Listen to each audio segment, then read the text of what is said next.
Hey, what's going on? It's Bill Burr, and it's time for the Monday Morning Podcast for Monday, June 23rd, 2025. What's going on? How are ya? How's it going? How is it going for you? Oh, I'm very excited, very excited. It is the 16th and final week of Glengarry Glen Ross on Broadway at the Palace Theater, 47th and 7th. Been over there for a good 4 or 5 months at this point. Could not have had a better time. Could not have been working with better people. It was awesome. I'm going to enjoy this week and enjoy the people that I'm working with. It's been great. I cannot believe it's going to be over this week. It's going to be weird. I'm not going to lie to you. As excited as I am to be back with my wife and kids. This was obviously a milestone gig. So thank you to everybody involved, and especially thanks to Nathan Lane, who got the whole thing going, suggesting me to the director, Patrick Marber. And the rest, as they say, is history. Speaking of history, the Florida Panthers, congratulations with Brad Marchand. Back-to-back Stanley Cups. And their third Stanley Cup final in a row, I believe. They lost to Vegas. Then last year they beat Edmonton. This year they beat Edmonton. My condolences to Edmonton and all of Canada, except for Calgary, because even they secretly probably were happy, despite the fact the Cup hasn't been there since 1993. The fucking Panthers are just relentless. Fucking relentless. And I don't know. When they went up to Edmonton and won that Game 5 up there after the series was tied, I was just, these fucking guys, they don't rattle. And I don't know, Marchand had like 9 zillion goals. It sucks watching him win that with Florida, but I'm happy for him. And then the Red Sox trade Devers to San Francisco, which made no sense to me. He's a Hall of Famer. He's not even 30 years old yet. And we get a bunch of pitchers I haven't heard of. I don't know what's going on. I don't know what's going on in Boston sports. I think the Red Sox plan, for whatever reason, is they're trying to strengthen the National League West.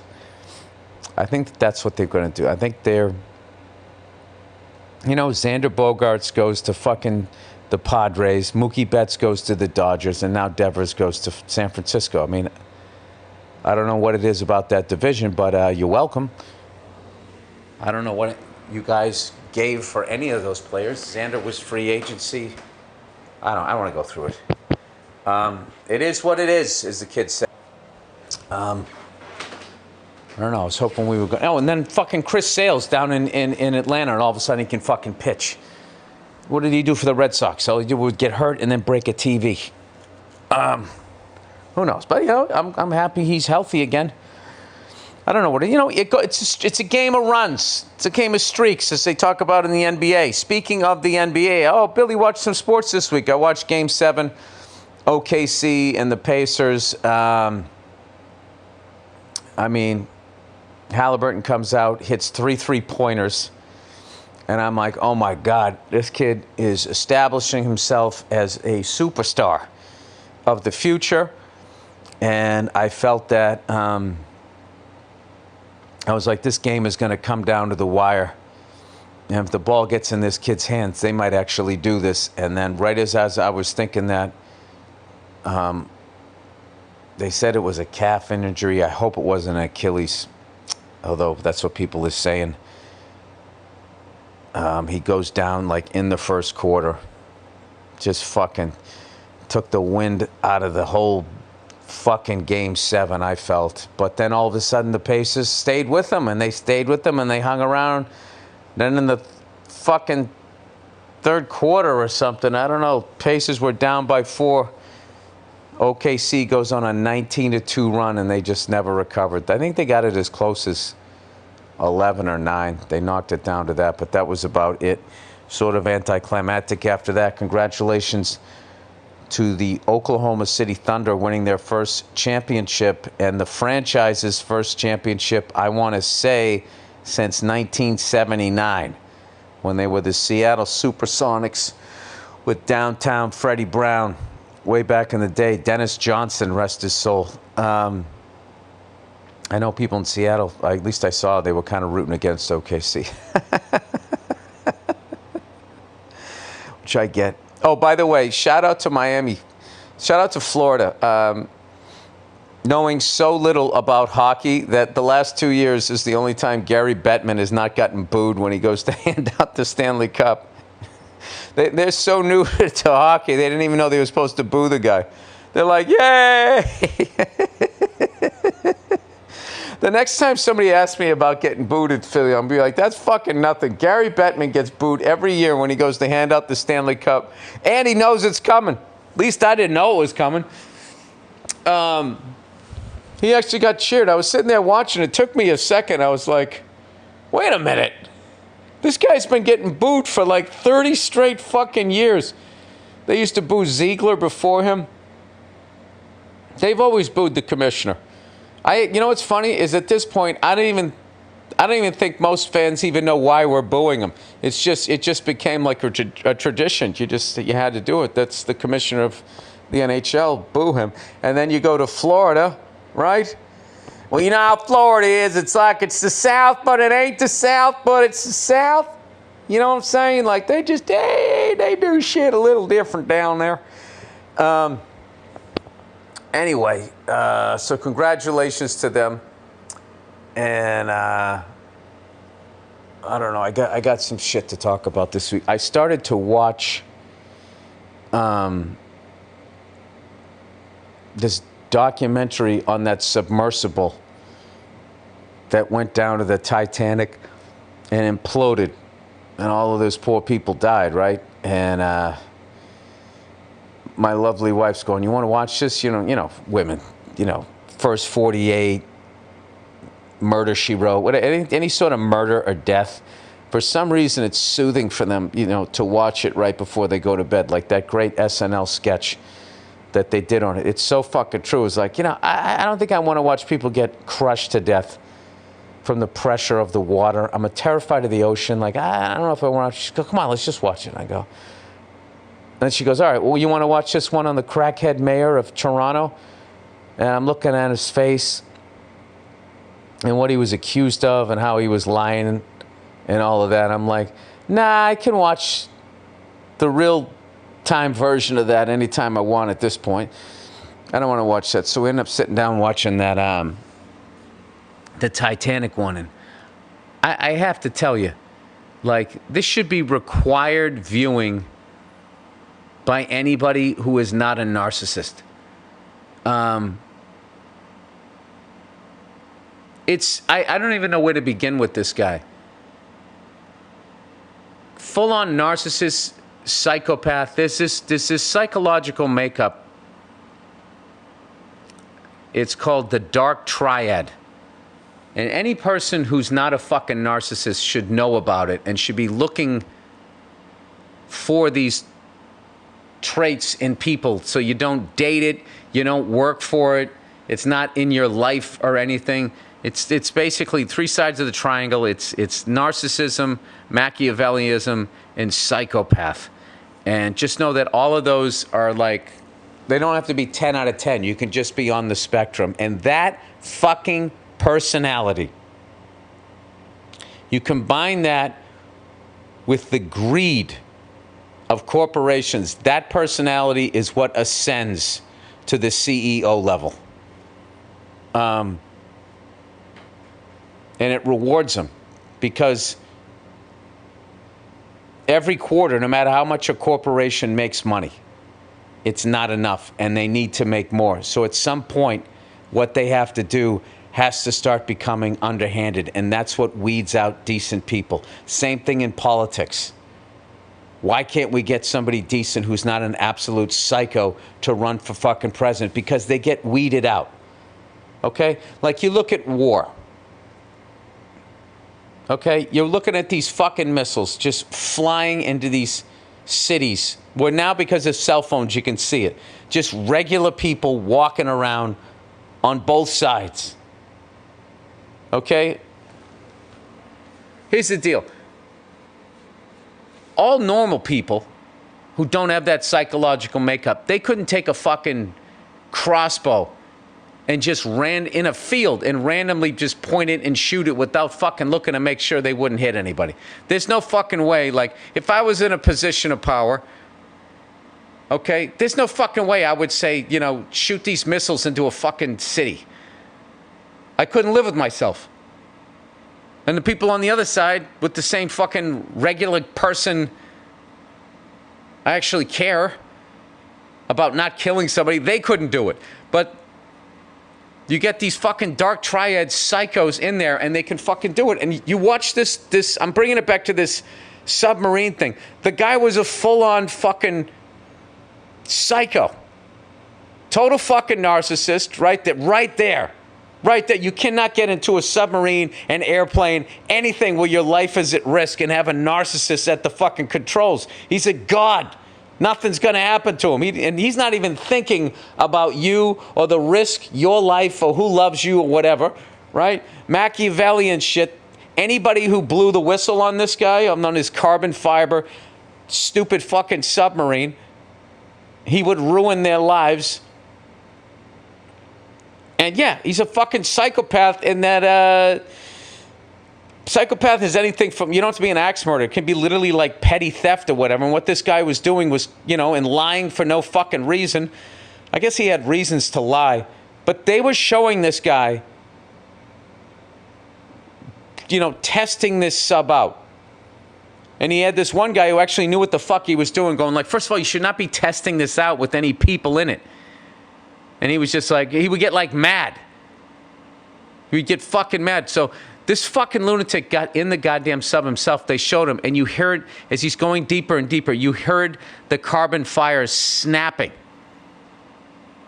And he's going, oh, that's not a good sound. No, you don't like to hear that. You'd see him every once in a while get a little bit nervous, like... He started calling it seasoning the hull. Like, you know... You got to break some eggs. You got to break some carbon fiber to make a fucking sub, right? With every one of those things that was snapping, obviously the whole structure was becoming weaker. He also like had some sort of degree in like physics, and the guy was saying, but he didn't fucking understand it. He didn't understand what the fuck he was doing. I don't think that he didn't understand it. He understood it enough to pass the test. But when you walk around and you think you're a god, you don't understand mortality. So I had to shut it off. It's like all of these people were telling this guy not to do it, and all it did was get him mad, and he would stop talking to them, and then he would like fire them, and then literally tell them that if they blew the whistle on him, he was going to ruin their lives. So then they had to like try and carefully get the word out that you should not get into this guy's fucking submarine. I don't know. I highly recommend, especially if you came from a nice family, that you read up on these fucking people so you realize, you know, what you're working with, what you're getting in bed with, and all of this shit. And these fucking people, they lie. They don't give a fuck. I mean, all the stuff that's going on right now, doesn't all of this stuff sound familiar? This all sounds familiar to me. And, they got this, they got that, we got a blah, blah, blah, we're stabilizing this, we're fucking gonna do that, and it's just like, what are you guys really doing? Because it's never what they're saying. It's never what they're saying. What is really happening? Well, we'll find out in 20 years or 50 years when everybody's dead, you know. They'll declassify something, and then you'll find out what the fuck's really going on. But I will tell you, watching that submarine thing, you know, one of the questions I've had, just as a person, is how is war still legal in 2025? How is war still legal? And the reality is, is because the people that ascend to power have that psychological makeup. On all sides. I'm not pointing a finger at any one side. You know, the heads of these terrorist groups to the heads of these countries, they are all fucking psychopaths. There's some sort of, or I can't say that they're all the same psychological makeup, but there is some sort of flaw or desire for power or something in their personality that they can do the things that I don't know, that war does to people, and just go to bed at night and just go to sleep and get fucking 8 hours and not have a problem. You know, the whole reason why I saw this thing, they set up NATO after World War II was you had a bunch of people alive that lived through World War I and World War II, and they were like, we have to stop doing this, and we need to do everything we can to prevent future generations from experiencing the horrors of war. That's where we were at. And then we sort of broke it up, I think, 20-something years ago, when we had the coalition of the willing, when no one would go with us, and we went around it. And I don't think going around a group like that, in the long run, I mean, obviously that's not, why would you go around something in the long run that wants to prevent the horrors of war? Anyway, so I highly recommend watching it. It's, I mean, the footage of this guy going under the water and you're hearing the carbon fiber wires snapping. Oh, dude, and one thing that they did, you know, to seal something on the sub, they took the same shit that, you know, for a spray-on truck bed liner. He went around any sort of third-party inspections of it. He's like, yeah, we don't need to fucking do that. We don't need to fucking do that. We're not fucking doing that. And it's just like, I guess once you get out in international waters, they have no authority, so you just fucking do whatever you wanted to do. But that guy and his estate, you know, whatever's left of it, from all of those victims should be sued again, and then taken into civil court, sued again. I mean, the guy just, from his own out-of-control narcissism and whatever, just a completely avoidable tragedy, and he killed all of those fucking people. It's unbelievable. Anyway, so yeah, look that shit up, the Dark Triad. I'm telling you, like my next Google search is going to be narcissists and the people who work for them. It's unreal. They ascend to these levels of power because they will get the fucking, air quote, job done no matter what. And then they have this power, and then they have the ability to destroy the lives of decent people, and they will do it because they don't give a fuck, because they don't feel feelings. Because in their head, you're wrong. They're a god. How dare you question me? These rules and regulations, that's for mere mortals. I know what I'm doing. Sorry, I don't know. I know that was a little dry and a little dark, but you gotta fucking, you gotta see it. Everyone who's alive from that fucking Ocean Gate. It's kind of funny that he would call it that, Watergate, Ocean Gate, like something dishonest. He almost was like admitting that something, Ocean Gate. Why gate? Gateway down to the Titanic? I have no idea. And I also, to be honest with you, I have no understanding why video footage of the Titanic isn't enough. You know? I think because it happened so long ago, people forget about all the lives lost. You know what I mean? Like, I've never gone down to that the 9/11 World Trade Center monument thing. I just can't get myself to do it. It's just too fucking sad to me. And I know I'm going to go down there and someone's going to be doing something or saying something disrespectful. And it's going to fucking piss me off. So I just avoid going down there. So why the fuck you would want to go down there to see this fucking boat where everybody, you know, died that tragic, lonely, fucking terrifying death is beyond me. Anyway, now that I've said all that, check it out, man. It's very educational. And if you watch it, don't just look at this guy like, dude, this guy's a fucking idiot. This guy's got a couple of screws loose. No, that guy was the CEO of a company and got a whole bunch of, I don't know where he got his money, you know, but how those people work, it's never their money.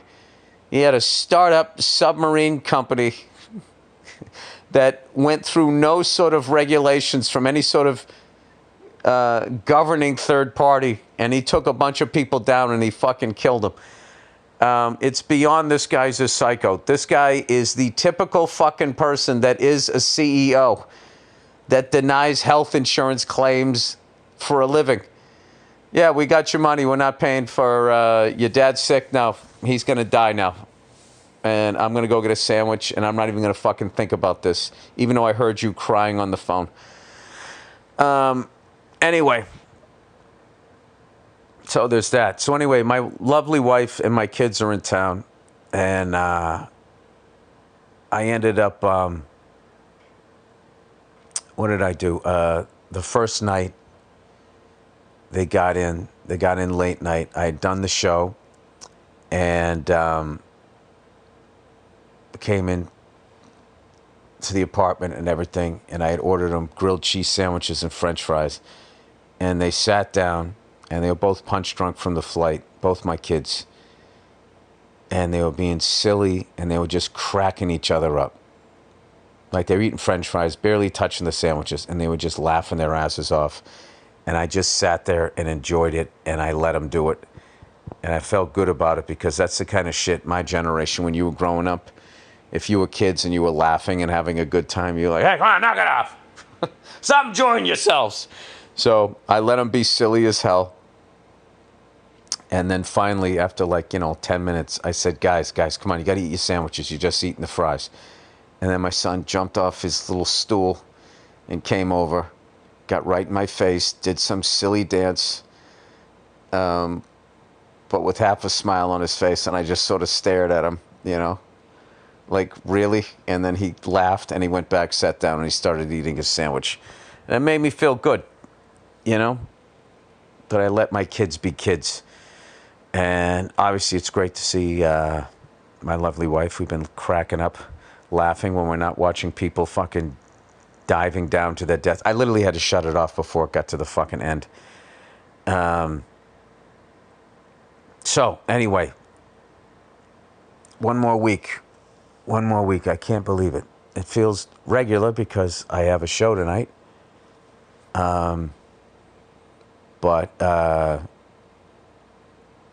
Yeah, I didn't think this week was ever going to come. May was the most difficult because I didn't see my family one day in the month of May. I've never done that. I saw them in February, I saw them in March, I saw them in April, and then May, just the way it worked out with school and my wife's schedule, they couldn't get out here. I did see him June 1st. I just flew out. I said, fuck this, I got to see him, you know. So those were the dog days of doing the play, and I didn't think that was ever going to end, so I'm so excited. It already feels like it's over because I'm back together with everybody. And, yeah, it was definitely amazing. So anyway, all right, let's do the reads here for the week. All right, what do we got? Open phone.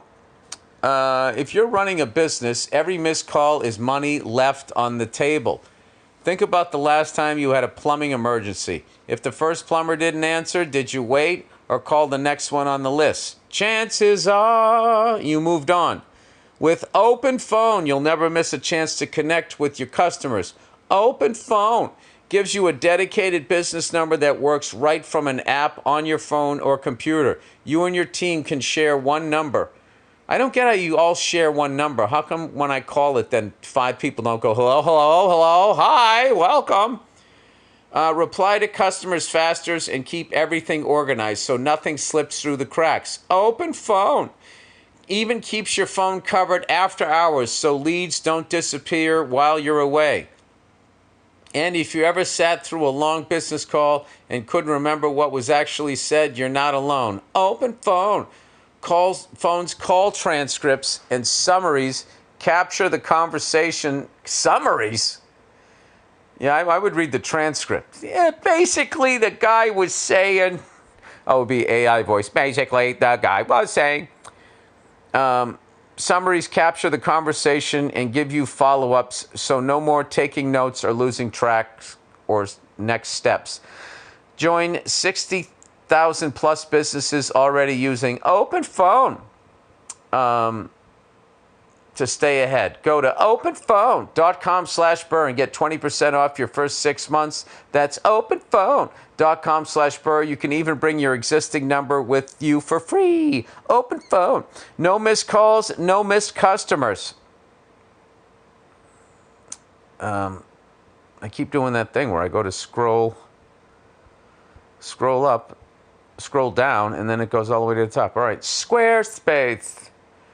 Squarespace is the all-in-one website platform designed to help you stand out and succeed online. Whether you're just starting out or scaling your business, Squarespace gives you everything you need to claim your domain, showcase your offerings with a professional website, grow your brand, and get paid all in one place. Squarespace, giving you everything you need to offer services and get paid all in one place. From consultations to events and experiences, showcases your offerings with a customizable website designed to attract clients and grow your business. Get paid on time with professional on-brand invoices and online payments. Plus, streamline your workflow with built-in appointment scheduling and email marketing tools. Get discovered fast with integrated Squarespace SEO tools. Every website is optimized to be indexed with meta descriptions and auto-generation sitemap and more. So you show up more often on search engines and bring in more of your ideal customers. Squarespace makes it easy to showcase your expertise and engage clients with video content on your website. Upload and organize your videos, create stunning video libraries, and even monetize your content by adding a paywall. Perfect for online courses, exclusive tutorials, and premium workshops. Make smarter business decisions with Squarespace's intuitive built-in analytical tools. Review website traffic, learn where to focus engagement, and track revenue from bookings, invoices, or product sales, all from one space. Jesus Christ, this is fucking long. Check out squarespace.com/Burr for a free trial when you use the offer code. When you're ready to launch, use offer code BURR, B-U-R-R, to save 10% off your first purchase of a website or a domain. That's squarespace.com/Burr, B-U-R-R, for a free trial. When you're ready to launch, use offer code BURR to save 10% off your first purchase of a website or domain. Okay, here we go. We're into the questions, everyone. We're into the questions. All right. Shout outs to you. What's up, Billy Bourbonless? Oh, yeah. I've been feeling like drinking lately. I don't know. Every once in a while, like once a year, it just pops up. But I won't. Just wanted to give you a couple of quick shout-outs. Last say, I took the train from Boston with my wife to come watch Glengarry. Holy shit, man. Everyone crushed it. That's right, man. That's right. That is right. Everyone kills it. My only complaint was it went by too fast. I could have watched another hour of that. Also, I hadn't seen much of Kieran Culkin since Home Alone 1, so I was amazed at how good he was. He was on Succession and won an Oscar this year. You must be a sports fan. About 2 years ago, I gave up booze and it has been a total game changer. I'm not too hungover to play with my kids on the weekends. I lost 35 pounds and look and feel 10 years younger. That's amazing. Being a longtime fan / podcast listener, I would definitely say your journey to give up alcohol inspired me, so thank you for that. Well, there you go. I also haven't smoked a cigar since January and have no desire to do so.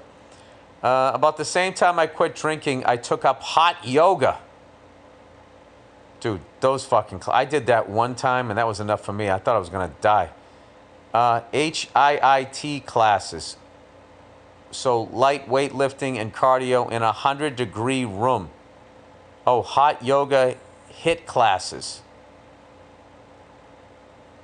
Dude, that sounds dangerous to me. It sounds gay. No, it sounds dangerous to me. But this guy goes, it sounds gay, and it took a little while for me to get over the fact I was one of 2 guys in most classes. Hey, man, that's not necessarily a bad thing if you're single. Hey, you know what I'm saying? All right. Hit on those broads after class. Ruin their experience. Make it about you. But you can't argue with the results. My joints feel better. I'm leaner, and the stretching is great. I know you are always looking for ways to improve, so I thought I'd put that in your radar. Thank you for making me laugh on your regular basis and all of the other entertainment you have given. Star Wars, F is for family, Leo, old dads, the list goes on. Cheers to you, Billy. Oh, thank you very much. I like doing yoga. Hey, we all do. But I do have to say, yoga classes are nasty. The level of sweating and the bare feet and all of that, I would definitely recommend flip-flops right next to your mat and never walking barefoot on the sweaty boards from the previous class. Also, you have to bring your own fucking mat. All right? This is just a regular class. Forget about the hot yoga with the person. It's like everybody stepped out of a hot tub. It's pretty nasty. It's pretty fucking nasty. I don't know about hot yoga. I would like to try it if there wasn't somebody right next to you, and every once in a while, when you had to go a little to the left, a little right, your hands hit or your feet hit. It's a lot. It's a lot. But I don't know. I think I would try it. I think I would try it again. I'd go with my wife, so the person I'm bumping into is her, at least on one side. All right. Nerds in Boston.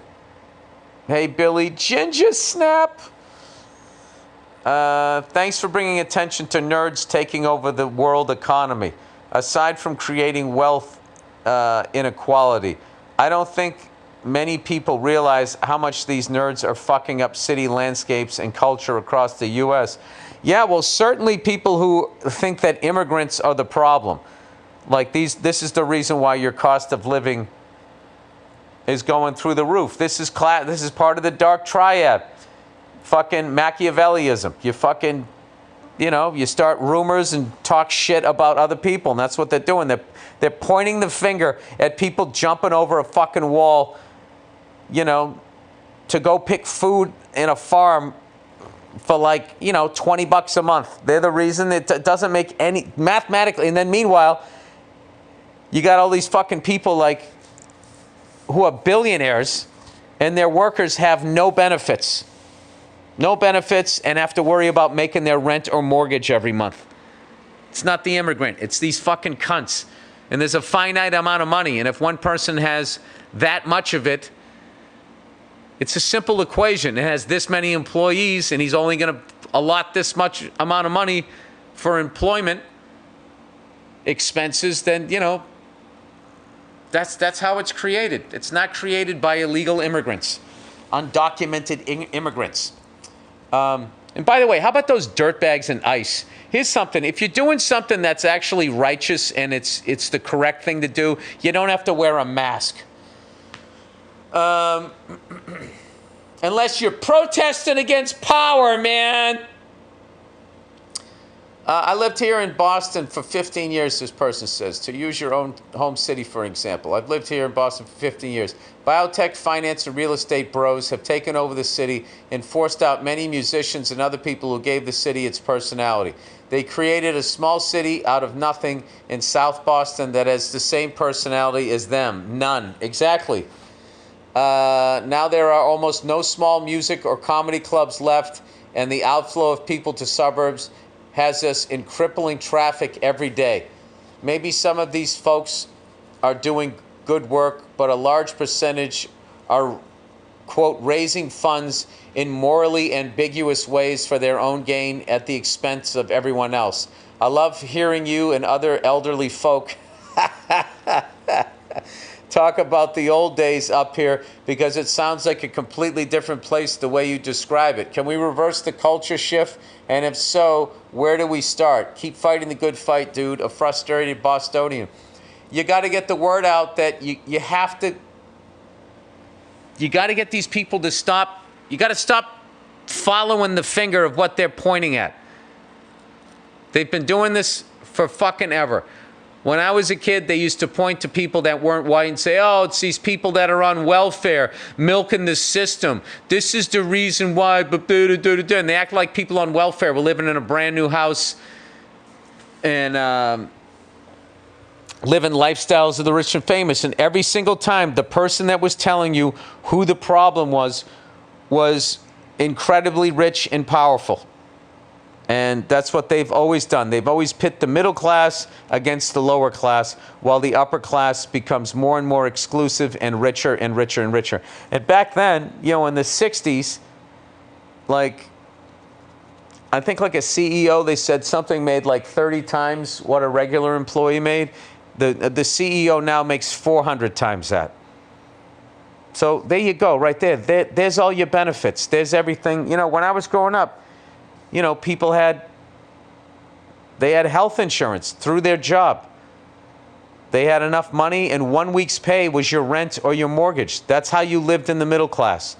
That was one of the few things we knew about finance, was that, you know, if where you were living was more than 1 week's pay, you were living outside of your means. And then you had the other 3 weeks to save up money. Take a vacation or you know, buy a VCR, you know, if you wanted to splurge. It's not like the middle class, you were living this crazy lifestyle, but it was nice. It was comfortable. And I would say in those areas, it was a lot better back then. Other areas, you know, obviously it wasn't. I think we've come further in understanding that, you know, there's other groups of people out there and actions hurt them and blah, blah, blah, blah, blah. But these fucking nerds are absolutely, they're heartless. They are the modern day robber barons, and they have all the money and they have all the power and they have all the media. So those are the stories that they're going to put out, is that basically, you know, the reason why you can't afford a house is because somebody who came here illegally and has no money and does not have the ability to vote or change policy or influence a politician is somehow the thing that is fucking you over. And it's just not true. It's not true. And I've seen it in my business, where one small group came in, took over this business, and now all of a sudden, you know, they're going, oh, the business is shrinking. It's like, yeah, into your pocket. Now all of a sudden, people that for decades wrote on shows, worked on shows, produced it, they can't get jobs. They can't get paid. And that's it. And they make a big production about how much money they're paying a handful of actors or comedians or something like that, but they're fucking everybody else for their own benefit. It's disgusting. It's just an unforgivable level of greed. And they sleep like fucking babies. And they just go, this is how business is done.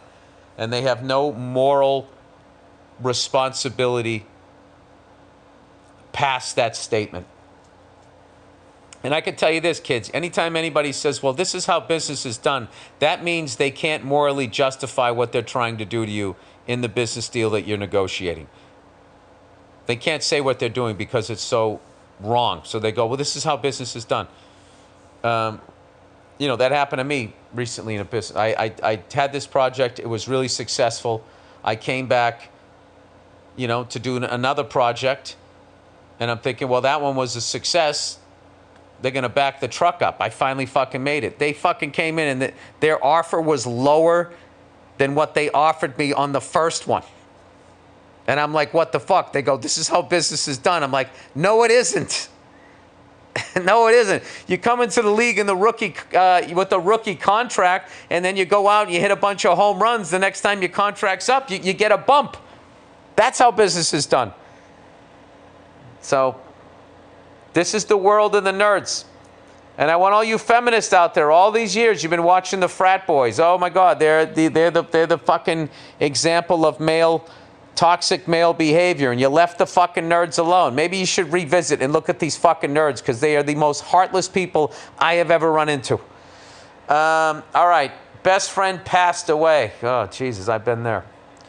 Hey, Billy Good Shape. Ah, look at that. No more Billy Man Tits. I love it. I'm writing on here because a little over a year ago, my best friend of 13 years died. God rest his soul.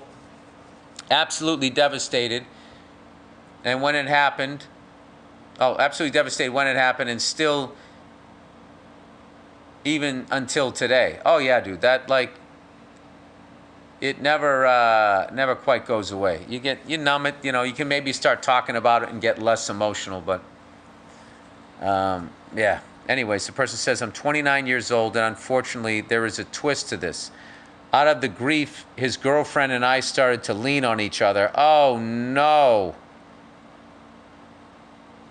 Oh God. All the women in the fucking world?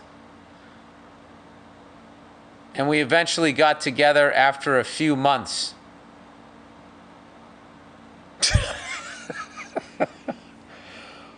Your best friend of 13 years dies, and within 2 months you're banging his girlfriend? Ex-girlfriend. He died, right? But they never officially broke up. Metaphysically, they did? Is that the right word? I don't know. Wow. I'm going to guess that he's been having some fucked up dreams, and his dead buddy is visiting him. He goes, it's helped a lot with this whole ordeal. On the other hand, now, we've been in this relationship for a while, and she's now living with me after 8 months because her lease was up. Dude, can I ask you a question? Does your food have an almond aftertaste? Cyanide joke. Evidently, mine was out to expire also when I renewed mine, but put her down as an occupant. Okay, this is going to go one of two ways.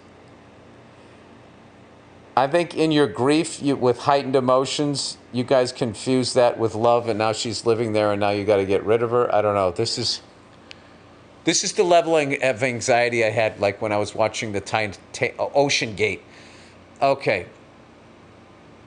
I'm going to be frank on this and say that after a little over a year, I do not share the physical attraction to her anymore. Or maybe I never did. Probably a grief thing. And I honestly feel like a piece of shit for having it go this far. All right. Okay. She's a great woman, and she's a 10 on everything else other than my personal feeling of attraction towards her. And most of all, just thinking of my friend every time I see her. And fuck her. Let's not leave that out. I can't talk about him with her the way I would with my other friends. Something in my gut says I should tell her to leave. But on the other hand, I really like the company. That's not a reason, dude. Having said that, I think it's awful of me to feel discontent with this, but I don't want to lead her on. Any advice would help. Thank you, and don't fuck yourself over like I did. Hoping you're doing well. Yeah, dude. Well, what is the lesson here?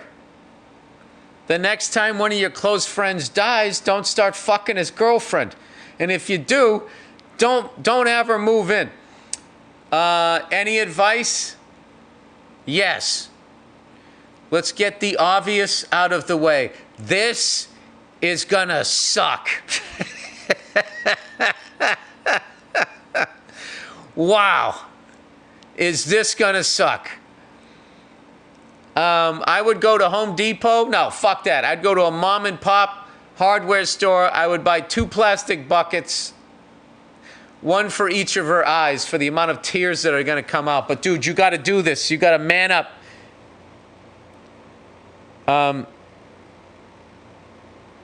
There's only one way. There's only one way to get into a pool, and there's only one way to break up with somebody, and it's the same fucking answer. You just jump in. You don't go down the steps. You don't do that. You just fucking jump in. So, whenever I had to break up with somebody, it couldn't just be in my head. It had to be real. So I would write it down on a piece of paper. I would write down, go to the gym, write jokes, grocery shop, break up with so-and-so. Because you're going to avoid it. So, breaking up. All right, the good thing is it's good and bad that you live with her. It's bad that you live with her because then you're going to break up and then I don't know, you go to the couch. I don't know what happens here. But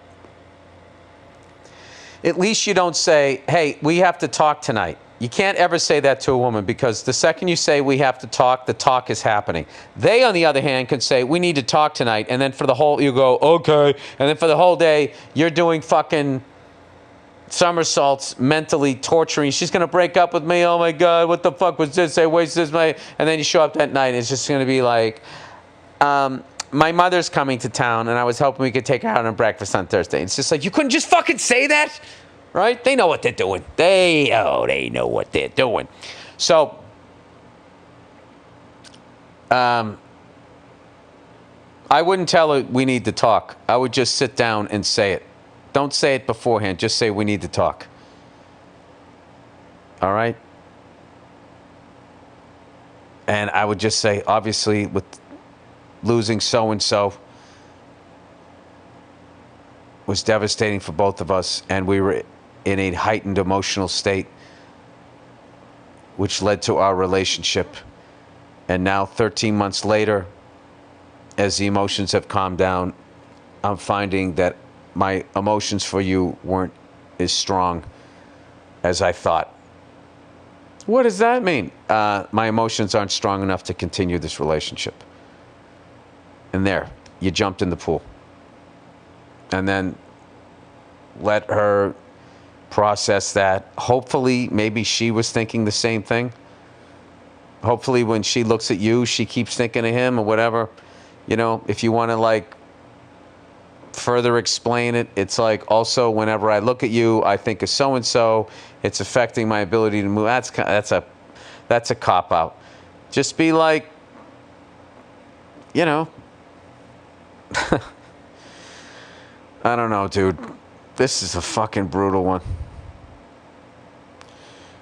Just don't be totally honest.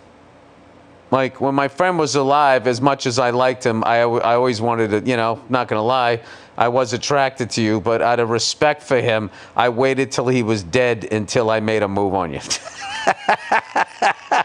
Sorry, I had to do one joke in there. Yeah, I would just say that, and I would get out of the thing, and it's going to suck. You know, and then there's going to be this thing. She's probably going to feel, okay, I lost this other guy. I lost my apartment.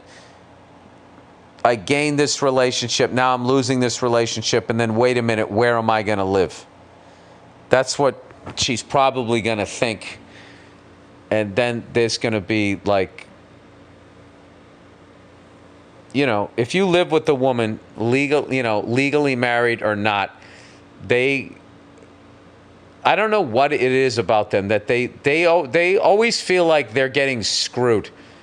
Like they somehow didn't get something out of it. Like they didn't live with you and their rent wasn't cut in half. Like, it's like the way that women view sex. They view sex like they did you a favor. They act as though it doesn't feel good to them, that they didn't also have sex, that they also didn't have an orgasm. You know what I mean? They like just the whole way that they have this thing fucking broken down. So fortunately, you're not legally bound to this person. So, I mean, I don't know how that works, but like, I would get out of this relationship and I would begin the grieving process of losing your friend in a way that you can, it doesn't fuck your life up. All right, and if you want to feel better about yourself, you're not the only person that you're not the first person that has ever done something like that. And yeah, it's never viewed in a positive way by any of your friends. Especially 2 months later. Wow. Wow. All right, good luck with that, sir. I do not envy your position. I hope it's fast and not furious. All right, so-called friend screwing me. I've been here too. You know, you live long enough. These are the things that happen. Dear Billy Bloodnut. Why so mean? Long-time listener, huge fan. I have a friend that was also my accountant. Oh, brother. I have a friend that was also my accountant. Oh, Jesus, what could go wrong? I run a small family business. Oh, no. Shout out to all the mom and dad store owners. Okay, I run a small family business that is doing okay, but like most small businesses, struggling to fend off the corporate cunts. Anyways, I went to find my friend to get his advice on refinancing my business to another bank so I could better manage my finances and mortgage and get a better deal. He recommended a local broker. I'm already going to say he had a fucking side deal with this guy. That's the thing that I've learned the most in business. Everybody, so many people have a side deal. If you're ever in business with somebody and they are, you're supposed to be your friend and they are giving you business advice and what they're saying does not make sense, that probably means they have a side deal. Whatever direction they're sending you in, they have a side deal. Anyway, I went to my friend to get advice. Okay, refinancing, blah, blah, blah. He recommended a local broker who he said was good, and he had used the same broker recently to refinance himself. Turns out they were very good and helped me immensely, which is great. Okay, there goes my theory. However, after signing off on all the paperwork and getting finances sorted, I noticed my so-called friend received a $1,500 commission. Yeah, he had a side deal. He never once indicated to me that would be the case. Do you think he should have told me that was part of the deal and at the very least offered to split it with me? 100% full disclosure. He should have said, just to let you know, I get a $1,500 commission to everybody that I send this way. No, he has no reason to split it with you. The deal was not made with you. The deal was made with him. But you need, in order for you to make a good decision here, a fully informed decision, you can't make a fully informed decision without all the information. I'm relieved that this person was actually good. This person says, all this after paying him thousands of dollars to be my accountant for 12 years. Would love your take on this. Cheers and go fuck yourself. So you said, so-called friend screwing me. Yeah, he wasn't honest. Well,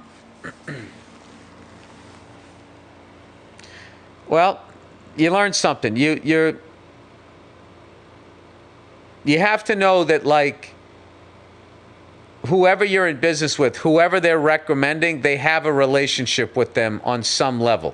I've done business with them before, and that, People do this in business. Okay? Now, the businessman goes, this is how business is done. And that is a very vague statement that could mean anything.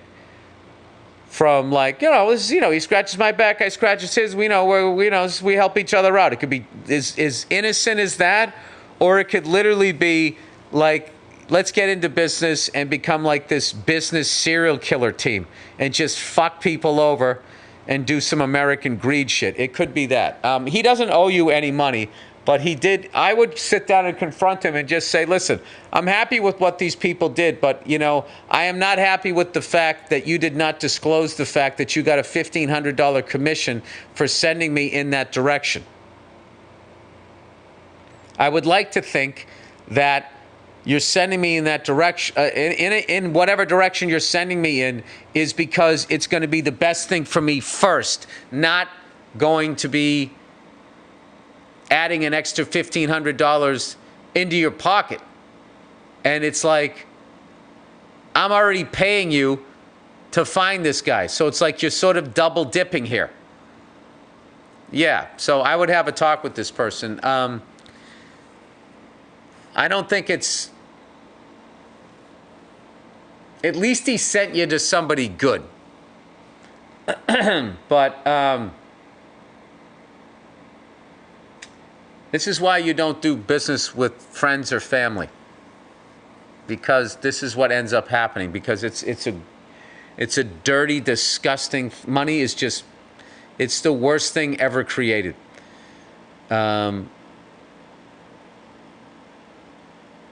For this exact reason, for what it does to a certain person. When they say money is the root of all evil, it's really like, but it's such a small amount of the population, I feel, that would literally do anything to get money and power. War for profit, turning food into poison. Knowingly giving people stuff that has like side effects, medicines and shit like that, just for your own profit. Like, it's a dirty business. Those are two really sad stories to end on. Losing friends and finding out friends that are still alive will fuck you in a second for more money.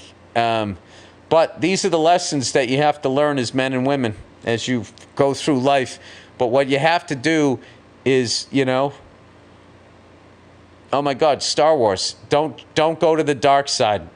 Like right now, more than ever, is decent people need to be speaking up about what's going on in everything that I've been talking about. Businesses, wars, all of this stuff.